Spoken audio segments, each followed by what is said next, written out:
That's fucking one of them days. One of them days. One of them days where you didn't get a break. Go on, Jan. Go on. Get a drink. Boom. Hello everyone and welcome to another episode of the Roker Report podcast in association with the Sunderland Community Soup Kitchen. It's Gav and you join us not long after Sunderland have managed to balls up another great opportunity at the Stadium of Light against winnable opposition. A 2-2 draw with Watford. It was full of twists and turns and we just about got over the line and managed to get a point, and we're going to talk all about how we got there. Joining me is Chris. Hello, mate. All right, mate. Yes, I wasn't quite sure how I felt about this when you were saying we ballsed it up there. I wasn't sure how you were going to go into it. Did we save a point or did we lose two? I didn't know how you were going to introduce it. Well, I think the way the game ran, we definitely gained a point because I don't think we really deserved a point, if I'm honest. I think when you see the chances we missed at the end, we're going to come on to all this, but when you see the chances we missed at the end of the game, that kind of masks over the fact that we weren't the better side in this game. I think Watford came and did a job on us. They were physically better than we were. They were organised. They really restricted us. It's the most frustrated I think I've felt at a game all season, and you've got to give credit to the team we're playing because they've come up and we're unbeaten at home, and they've came with a game plan, and it almost worked. You know, took till the 89th minute for us to get that equaliser. So I'll be honest. I feel like we've kind of robbed a point out of this one. But prior to the game, you know, it was another one like the Plymouth game where I think people were expecting Sunderland to win 3 points because we're playing somebody out of form, a football club in disarray who. You know, a couple of weeks ago, it looked like Tom Cleverley was going to lose his job despite not really deserving to lose his job. And the fan groups are writing petitions to the owners to leave the club and all that. And all this craziness is going on. Oh, and by the way, the top scorer got sent off in the last game and they had to start with an 18-year-old up front who's never started for them yet. All this stuff going into the game, you would be thinking, well, Sunderland have got to win this one. But as we've seen before, it's not that simple. And yeah, I think we really did. I think we stole one here. Yeah, well, I put in the preview about this not being easy, and there was been a lot of talk after the Borough game about us just going, right, well, we've got 2 home games, 6 points, we have to get 6 points, and it doesn't work out like that. I mean, you know, the other way you could look at it was, you know, the last 2 games, would you have taken 4 points against Borough away and Watford at home? And you would have, but because it happened the other way around, you're a bit disappointed with it. So it's just a strange kind of way of thinking about it. If it happened the other way around, we'd be saying it's a good week, but it's the same amount of points. So we've had a few weeks like this, haven't we? Where we've if you do your weigh it up, you can you feel a little bit better about it. It was a disappointing performance, I think, more than anything. Like we've won points this season, and I've been absolutely over the moon with it. And this just wasn't one of them, and it was mainly down to the way we played. I think players who've been largely reliable this season weren't in this game, and I think we just really. I mean, I mentioned before the physicality of Watford. I think that's where we struggled the most. They were a big team, like big lads all over the pitch, and they put themselves about. And you look, we've played physical teams this season and we've managed to ride the storm, but it just kind of felt like we got bullied a bit. And, you know, maybe Job would have made a difference had he played. I don't know, but that's one player, you know what I mean? We were getting bullied all over the park physically. It actually felt a bit like the game at their place earlier in the season because it was a very similar kind of game where I think maybe less so at the Stadium of Light, but certainly down at Vicarage Road, Moussa Sissoko absolutely dominated us in that game. And in this one, maybe it wasn't just him. There was a bunch of other players who put themselves about and pushed us here, there and everywhere. But I think ultimately that was the difference between the two teams because we had the better footballers, but they seemed to be a little bit more physically up for it. Those duels all over the pitch where there were 50-50s to be won, we weren't winning them. Maybe towards the end of the game, it started to come off a little bit more for us. Yeah, fair enough. But for the majority of the match, we were definitely second best physically. Well, maybe. I mean, to be honest, I thought it was, say, first half an hour or maybe even a little bit longer than that. I thought it was quite an even game. I don't think either side really got a foothold on it. I do wonder, and I do like Samid, but we saw the shape against Plymouth where it knocked us out a little bit. Where I thought the fact that Dan Neil, who was unbelievable against Borough, and I've said umpteen times on this pod, I think he's one of the best midfielders in the division. And I think he could walk into quite a few Premier League sides. I think he'd be even better in the Premier League with a bit more time on the ball. But he's been playing in a position where he's been allowed to control games. And when you push him that bit further forward, even though he can do it, it's just not his best position. I just don't, and I think he wants to do it as well. He wants to be that more advanced midfielder, but I just don't think that's him. I don't think that's his game. You saw against Middlesbrough when he's in front of that back four, he can control a game. And we've got two brilliant players in terms of, I think Samed's a really good player. I mean, he had moments, but you've got to forget that he hasn't played footy for, probably you're talking last May, and he's only kind of getting back into it now in terms of getting match fit. So he's only had a handful of games. So he's still getting up to speed, and he's getting used to the division as well. And we've got Dan Neil, who was, like I said, brilliant in that position against Borough. Man of the match, controlled the game. And when you put him into that forward position, he doesn't have the game in front of him. The game doesn't open up in front of him. And he's not quite sure when to make runs and how to make runs. And then you lose an extra body because Job does make those runs into the box when he's in there. And when you've got Chris Rigg, who's misfiring as he has been lately, and you've got to take his age into account, and first full season where he's been playing pretty much every week, every game, 2 times a week, and he's getting used to that. Then you've got this, it's not balanced in the midfield. You lose it a little bit because the amount of times Job drives forward with the ball and takes 2 or 3 players out of the game and then gets us the space. And when we had 3 players who weren't quite sure of their role, and like I said, Riggs out of form at the minute. Samed's getting used to just sitting in front of that back four. Dan Neil, when he's moved forward a little bit, he's out of his comfort zone and he loses a bit of that momentum he's got where he's been so good in that role in front of the defence.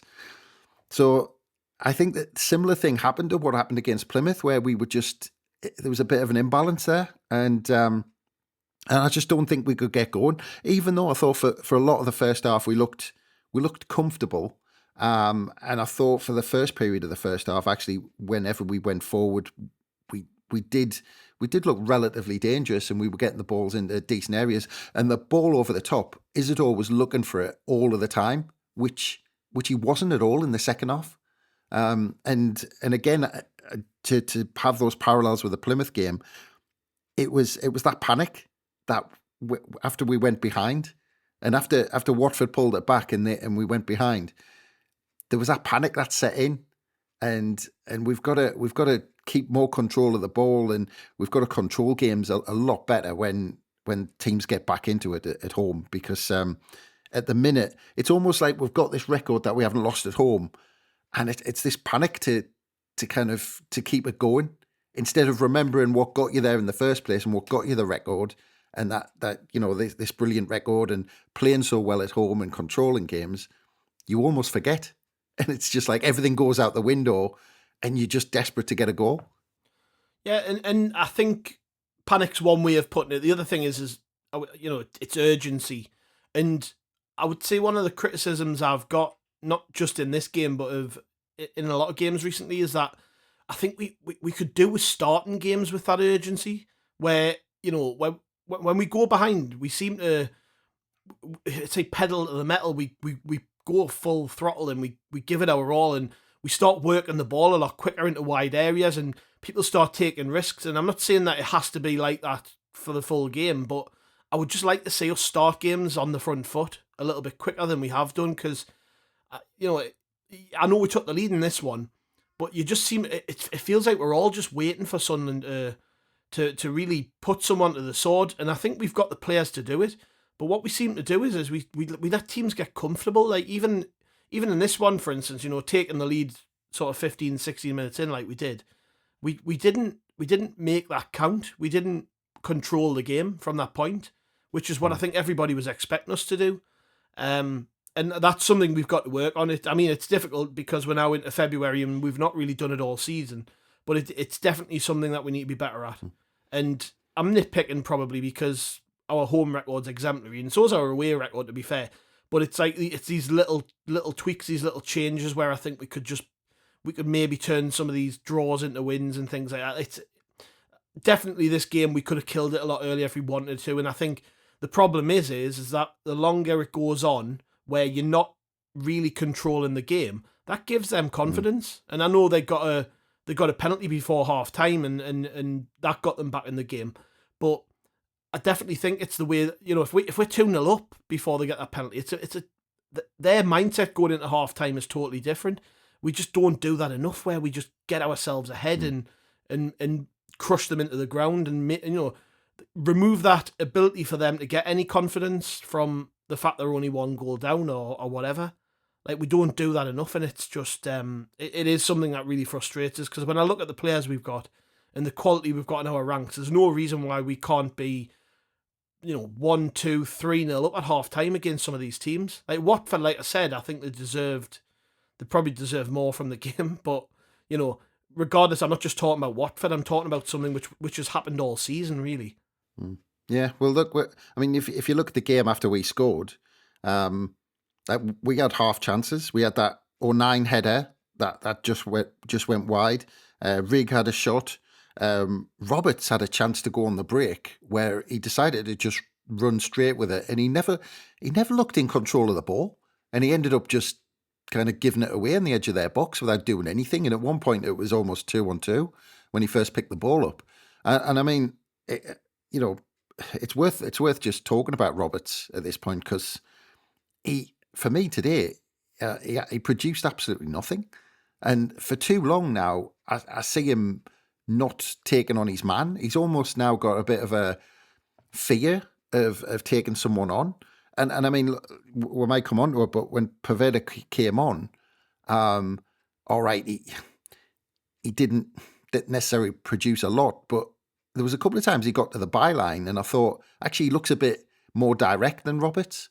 And I'm not saying that he should come in for Roberts, or he was like much better than him, against Watford. But it's just at the minute, it's a strange thing on our right hand side, because the temptation now is to knock it out to Lafay, and it's almost what I don't want. I don't want that situation we had with Clark at times, where a Sunderland player got the ball and just went, right, well, where's Clark?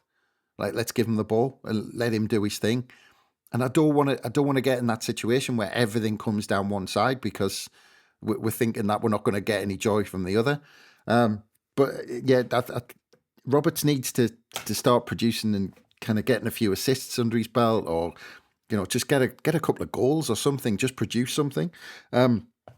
But yeah, so there was that period, like it was about half an hour, because they scored just before half time. But we had some half chances, and I think the longer it stayed with us just 1 goal ahead, and like you called it, where Watford just started growing into the game, and the cross that led to the penalty, I mean, that was and the header that was Patterson's first save. So Watford didn't produce anything, and we had them at arm's length, and that's the point. And I mentioned there was a point in, I can't remember, the last couple of games where when you've got a team like that, you've got to take advantage, because if you waste a 15-20 minute period where you're on top and you get nothing from it, chances are it's going to come back to bite you, because the team, they're going to grow in confidence eventually, and you're going to run out of steam. You got, when you pin them in, and they're going to get a half chance, and their first chance, it was really their first chance on goal, and that was it, and it was 1-1. And then after that, Watford know they're in a game, they know they're in it, and you've got to pick yourself back up again. And like I said, again, the psychology of it, the panic, right? We've gone ahead, and we could lose this, or we need another goal. And there's just a bit of desperation, and yeah, and then that went into half time, and yeah, we'll come on to the start of the second half in a minute. Yeah, I like the first half was a a funny sort of 45 minutes. I think we didn't really start brilliantly, but we were okay. And then we get the goal, which I think was actually a pretty well worked goal. Who was it who knocks it back in? Is it Cirkin? I think who knocks it back in for 09 to dive and head it. But it's just Hume, is it? So either way, it's it's a decent little set piece. 09 committed in the right place, diving header, nice. From the other end of the pitch, and I haven't seen the highlights back, but from the other end of the pitch, we couldn't really see what had gone on. But I was just glad it hit the back of the net. But like I said before, we didn't make that count necessarily, and there's a bit of fortune with the penalty, but Watford will have gained confidence from us not really pushing the situation further and maybe getting another goal. And that penalty came from Nout, really. It was. I mean, was it a penalty in your eyes? By the way, I want to ask that first and foremost because it looked a bit soft, but I don't know. Absolutely nailed on. Really, I mean, it was a Nout tackle, but that was the point. There was no need for it, and it was. He was running away from goal, wasn't he? That's the irritating. There was thing. No point. I mean, it was a tired. It was almost like a tired slash at the ball that Cirkin did, and it was a really daft tackle. And you didn't see any Sunderland players whinge about it. It wasn't like they knew Cirkin had put a daft tackle in, and he went over. And I mean, I said straight away because Cirkin started jogging away with the ball, and even before I'd realised the referee had pointed the spot, I kind of muttered under my breath out loud. I went, "That's a penalty, that." And then the next thing I know, he's pointed at the spot, and you can see the players stopping. So my first instinct when I saw it real time was, "That's a penalty." And then every replay I saw didn't change my mind. Yeah, and then they went into half time with all the confidence and came straight back out. And well, I mean, it was a cracking goal, but we were half asleep still, you know what I mean? It was what was it, about 30 seconds, 40 seconds into the half when they get that second, and it was interesting to me because they scored that goal really quickly, and then there was that moment just after we got we'll come on to our second, but when we got that goal where they went straight from kickoff and nearly scored, and I wonder if that's something that they've just picked up on, that we start really slowly from kickoffs or something, because it was just a weird situation. But I mean, a cracking goal. Imran Louza scored it, and we probably could have two keepers on the line and they wouldn't have saved it. But it doesn't make it any less frustrating, does it, that you concede a goal like that at that time in the game when you're expecting Sunderland just to gain a bit of control, and within 40 seconds you're losing. Yeah. It's like, oh, for God's sake, what was your gut feeling when that went in about what was to come?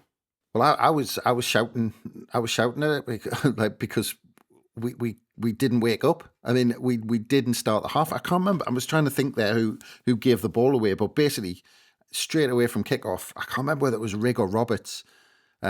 Someone really softly gave the ball away and then didn't really track back, and I can't remember whether it was Rigg or Roberts. But then they kind of just broke, and you could see us almost just jogging back, and then the lad who had possession on the edge of the box, eventually, if you look at the replay, he had Rigg, Samed, and Dan Neil around him. He had all three central midfielders around him, and then he just slid the ball out wide, and then kind of to a lad on the right hand side, and he had time to get the ball under his foot, roll it out right in front of him, and then pick his spot, and not one of them. I think Dan Neil kind of just about got there, but then he used Dan Neil to bend it around him. But none of them closed him down. There was a point where 09 could have stepped out as well, but then he stepped out and then stepped off him because he thought, oh, well, there's three central midfielders there, and not one of them closed him down. I mean, we've been talking about closing wingers down when they're about to cross a ball in, and talking about fullbacks and wingers helping out or whatever. You bust a gut to stop that cross coming in the box, because, once that ball gets into the box, it could bounce anywhere. It could go off someone's arse and into the corner or whatever. So you stop the ball coming into the box. It's the same when somebody's taking a shot from 25 yards, because even if it's the softest shot, it might hit a bobble and, go past the keeper or whatever. You stop the ball going near the goal. That's your job. And when somebody rolls it out from under their feet and puts it where they want to be able to take a shot, I mean, you're kind of charging it down. You're kind of throwing your body in. But there were so many players ahead of him. But I mean, you've got to tip your hat to it as well, because I mean, it from the angle from behind where he hit it, from the camera angle, I don't think there was like anything Patterson could do. It was literally top corner. I mean, I couldn't have. I think it almost shaved the post on the way in. It was kind of that far into the corner. Brilliant shot and finish. I mean, you've got to say he's still got a lot to do, but you can't let someone have that much time and pick their spot. I mean, when you've got professional footballers, when they're on the training ground and they've got loads of balls in front of them that they just pick their spot, they do it all the time. And it was almost like a training session goal where he had that much time. He could take his time and put the ball where he want and then stick it in the top corner. Yeah, it was it was a great finish, but it doesn't make it any less disappointing that we just started as slow as we did. And I mean, that's the perfect scenario for an away team, because then from that point, Watford wasted loads of time. And we'll come on to we'll come on to it now before I even start talking about the rest of the game.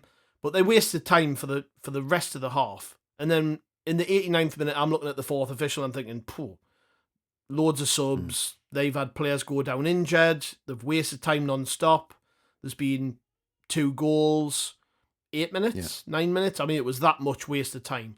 5 minutes? Where on earth did they get 5 minutes from? They celebrated when they scored their second, they celebrated for a minute and a half. So 3.5 minutes, that's all the time that they wasted in the rest of that. I mean, it was abysmal.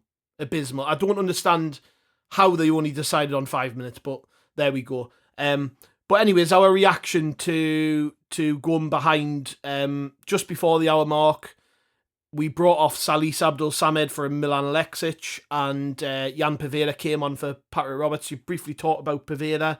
I've seen a lot of people giving him stick, and I felt sorry for him, and I'll tell you why, because I thought Trey Hume had probably his worst game of the season. I thought he was terrible, and he gave Paveda no support.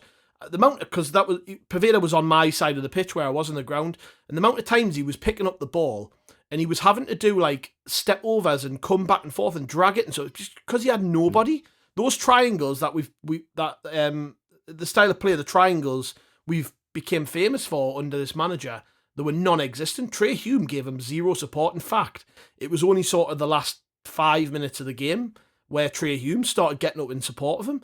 Paveda was on his own half the time with 3 players around him, and you can feel people getting frustrated with him because when he was getting the ball, he was trying to force it too much. He was trying to shimmy through 3 players to try and make something happen, and then he was shimmying through and then realizing he was hitting a brick wall and having to turn around, and people were getting frustrated with him.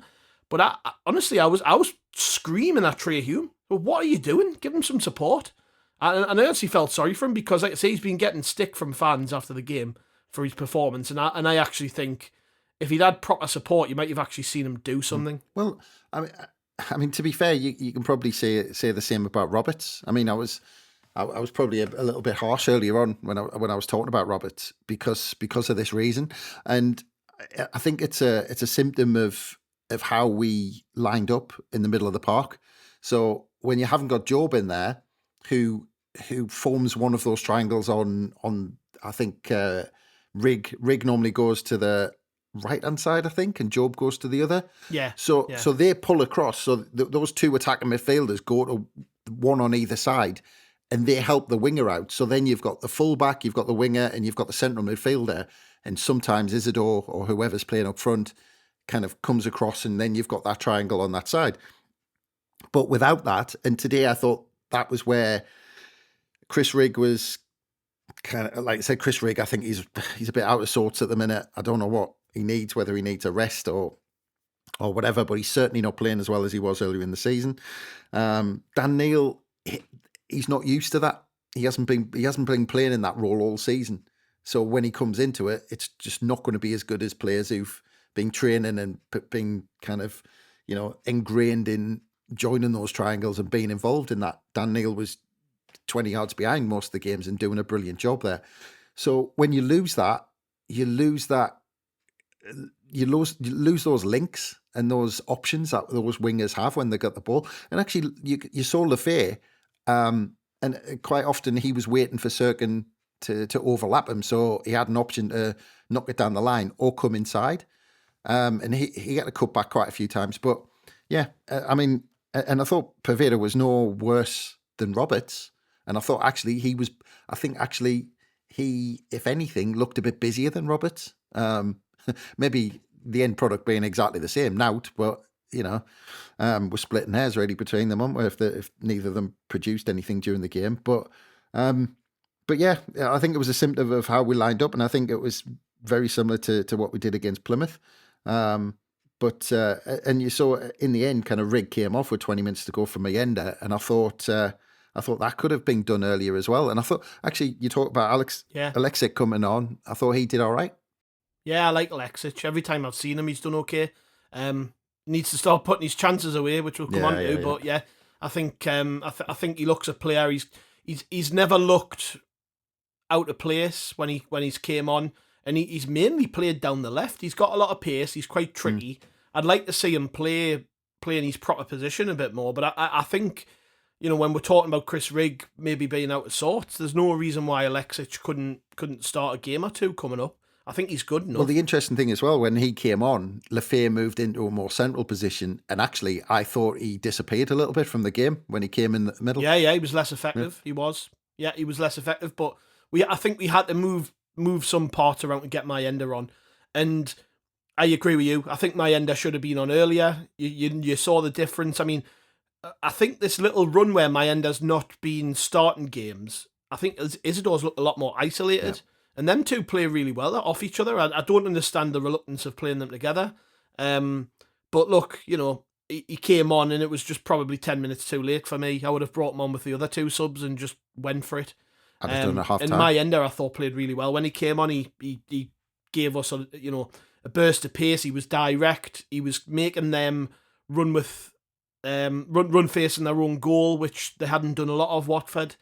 There was a couple of opportunities there where he was really involved and his movement just caused issues. And like I say, I've got loads of time for Elijah Mayenda, but he should have been on a lot earlier. And then look, as the game went on, you could see what we were trying to do. We were trying to force the issue. Watford carried on wasting time. The sub to bring Ballard on for Mepham, I suspect, was just in case we got a set piece. We wanted someone who could cause a bit of mayhem, be a threat aerially, and we've talked about this a lot recently about the merits of playing Ballard versus whoever else. This is probably a game where we could have done with them because they were a big side, they were physical, and we could have done with a couple more big lads on the pitch, particularly since we'd lost Job. Maybe one where Ballard could have made a difference, even just helping us out on set pieces and stuff. But, maybe that's one to consider going forward. And then, we got towards the tail end of the game. We get a set piece, bit of good fortune maybe, but it falls to the feet of Dennis Cirkin and he finishes well. I'm glad he did finish mine because, like Hume, I don't think he had the greatest game, but Wilson Isidore notched the assist for that one. I think that might be his first assist of the season. Cirkin gets the equaliser, like I say, possibly not particularly deserved. And then the end of the game was frantic, wasn't it? We just threw everything at them and tried to get something back, and those two missed chances. I mean, let's talk about that because you can't miss those chances. The Isidore one, I don't know what he's trying to do. He looks like he's trying to use the outside of his foot. And Alexic, like I say, I didn't feel confident when he was going through. I mean, two massive chances that you've just one of them has to go away, doesn't it? Yeah. I mean, just quickly on the goal, because I thought for a player of his class, I thought Lefay's corners were crap during the game. Yes. Well, he played that exact same corner about 5 or 6 times and hit the first man every time. Well, I don't think it was that. I don't think it was that corner because I think most of the time he tried to actually play across into the box and just didn't get it right. And like you said, hit the first man. This one, I actually thought from the way I kind of was watching Isidore's body language, I thought he almost got really sick of Lefay's corners. So he basically, he was looking at him for a while and then made that run right across the 6-yard box. And to be fair, with Lefay kind of spotting him, he knocked the ball in quick low, so Isidore could get on it. But it was a great run from Isidore, and I think from our corners we needed something like that because we were getting absolutely nothing from them. They were a waste of time until then. But it was a great run from Isidore, and Lefay, to be fair, like I said, picked him out. And from that position, you knock the ball, because he's got no right to shoot from there, Isidore. So you just flick the ball into an area and you hope for the best, basically, because it's happening so quick. And it was a good finish by Cirkin, and I think he needed it after he's kind of, the hash he made of that tackle for the penalty. And you could see the relief. Mm-hmm. He was relieved as much as anyone else to that his mistake didn't kind of contribute towards us getting beat. But yeah, those chances we could have won it. And when you say that you think we maybe didn't deserve it, I think on balance, if you look at the game, I think a draw was probably a fair result. I'm not sure whether we deserved to win it. If we'd finished off one of those chances, I think we would have gotten away with one. But I certainly think we were worth a point. But that Isidore one, you saw against Borough, he put the keeper on his arse. And the thing is, when you see, if you watch it back again, the keeper's already gone down. And the strange thing for me is Isidore tries to put it underneath him, and he's got loads of space either side. And like I said, the keeper's already gone. Exactly the same against Borough when the keeper went down. And he's clean through. You take a touch either side, someone has to bring you down, or basically you just knock it into an empty net. And I don't know whether he just kind of deer in the headlight at that point, where he just thought, I can win the game here and pressure or whatever, but he just tried to knock it under him, and I don't understand why.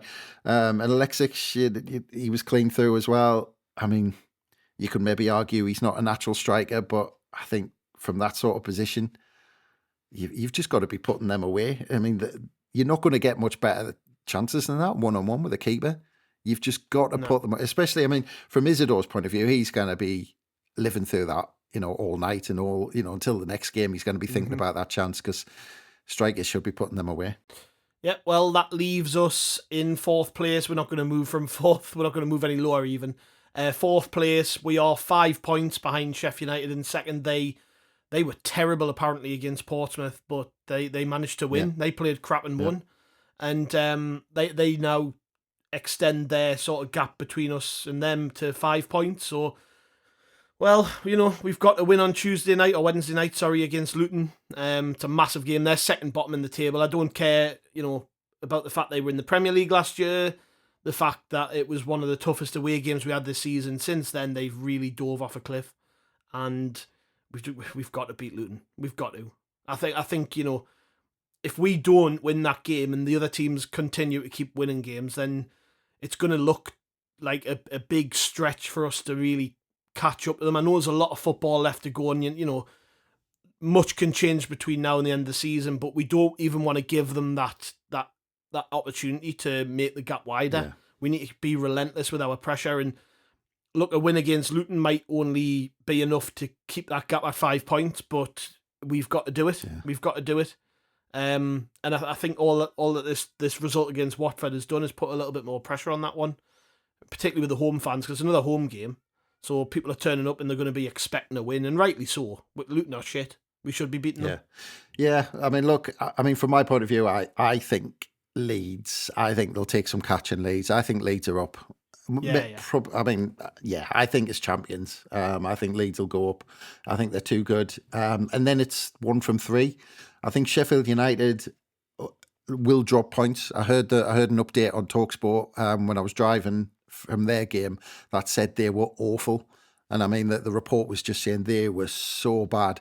But like I said, they got a result anyway. But they will drop points. And Burnley, who knows with Burnley? If they keep drawing, they could kick in at some point though. But it's 1 from 3. I think Sheffield United, Burnley, and us are going for that second place. And like I said, it's but we've got to I've talked about this before. It's momentum. If we get momentum, which we've after that Borough game, you thought, right, let's get the momentum. 2 home games. It's a chance to really get going, put that run together that you need at this stage. And we haven't done it. Well, let's see what happens on Wednesday, mate. Let's cross our fingers for a win. We need it. It'll lift our spirits. We'll be back with a pod after that game. So we'll see. We'll catch up then. Cheers, mate. No worries.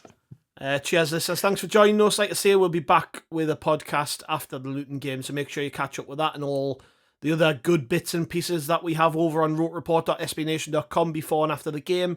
There's also the Twitter Spaces on Friday night, which is just a live podcast, basically, so you can tune into those. Make sure you catch up with that. Fingers crossed we will be talking about 3 points against Luton, hopefully drop points elsewhere. Give us a little bit of confidence that I'm already nervous, man. Going into the weekend, that we might be able to actually overtake a team at some point. That would be nice. So let's see if a few of these teams can do us a favour and we can do ourselves a favour and start winning games at home that we should be winning. Like I said, thank you very much. We'll catch you after the Luton game. We'll see you then.